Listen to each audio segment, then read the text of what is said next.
साथ cyber fraud हुआ था जिसमें तकरीबन 5 करोड़ से ज्यादा का बात सामने आई थी। उस मामले में क्या कार्रवाई हुई थी? देखिए, घटना जब हुई थी तो डॉक्टर साहब ने यहाँ पे हमारी क्राइम ब्रांच को अप्रोच किया था, तो इसमें एफआईआर लिखी गई।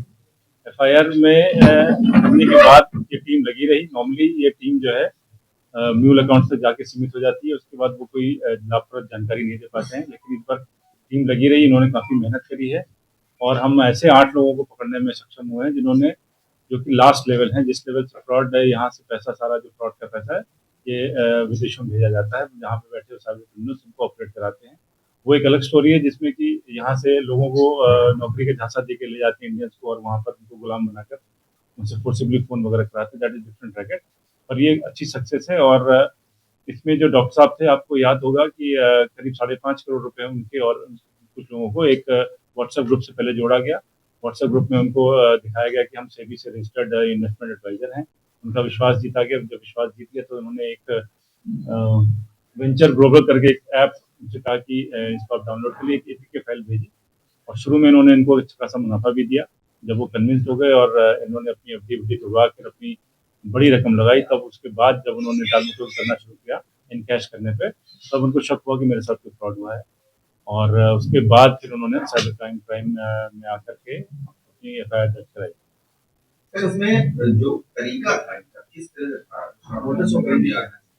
मोडस ऑपरेंडी ये है कि जब इनको भारी मात्रा में पैसा मिल जाता है, ये म्यूल अकाउंट्स को यूज करते हैं, छोटे छोटे पार्ट्स में धनराशि को बांट देते हैं, फिर उस धनराशि को ये कन्वर्ट कराते हैं यूएस डॉलर में। यूएस डॉलर में इन्होंने कन्वर्ट कराने के लिए बाइनेंस ऐप का यूज़ किया, और बाइनेंस ऐप में जब वो धनराशि आ गई तो घुमा कर उस पैसे को फिर उन्होंने, एक यू होम करके ऐप है जो चाइनीज ऐप है, जिसमें कि आप यूएस डॉलर को कहीं से कहीं भी भेज सकते हैं।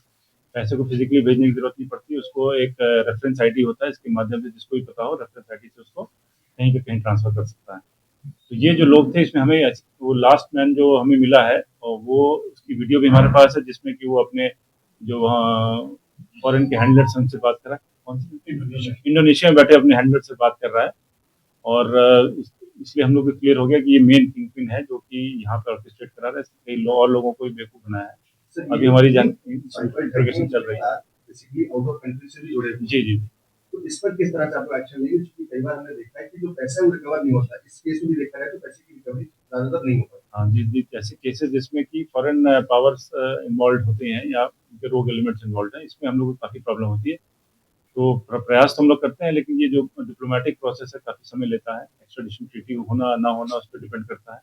इसके लिए अवेयरनेस ही हम लोग जो सबसे बड़ा वेपन है। जितने अवेयर होंगे, एपीके फाइल अननोन सोर्सेज से डाउनलोड ना करें, और इस तरह की कोई भी ऐसे भी अगर रजिस्टर्ड इन्वेस्टमेंट एडवाइजर अपने आप को बताते हैं तो सेबी की वेबसाइट पर जाके चेक कर सकते हैं कि हैं कि नहीं। जिन लोगों की गिरफ्तारी हुई, उन लोगों को क्या भूमिका है? ये उस मनी को उसको घुमाना, ताकि वो तुरंत, जैसे बैंक से हम लोग जो कॉन्टैक्ट करके उनको बताते हैं कि इस खाते से फ्रॉड हुआ है तो उसको फ्रीज कर देते हैं। ये फ्रीज होने वाले अमाउंट से समय से पहले इसको निकाल के दूसरे अकाउंट में ट्रांसफर करना, और उसको कन्वर्ट कराना फॉरेन करेंसी में, और फॉरेन करेंसी के सिर्फ विदेश भेजना, अपने आप ये फेमा का उल्लंघन है। इसलिए ये इसकी जांच ईडी भी करेगी। अगर हम उसको रिक्वेस्ट करें तो वो भी कर सकती है। काफ़ी बड़े बड़े सम इन्होंने बात की, लेकिन ये जो ऑर्गेनाइज तरीके से फॉरेन कंट्री में बैठ करके जो किया जा रहा है, इससे सभी को सावधान रहने के लिए बहुत आवश्यकता है कि उनको अवेयरनेस फैलाई जाए। सर, 5 करोड़ से ज़्यादा का फ्रॉड हुआ है। इसमें अब तक जो अमाउंट फ्रीज़ किया गया वो कितना है?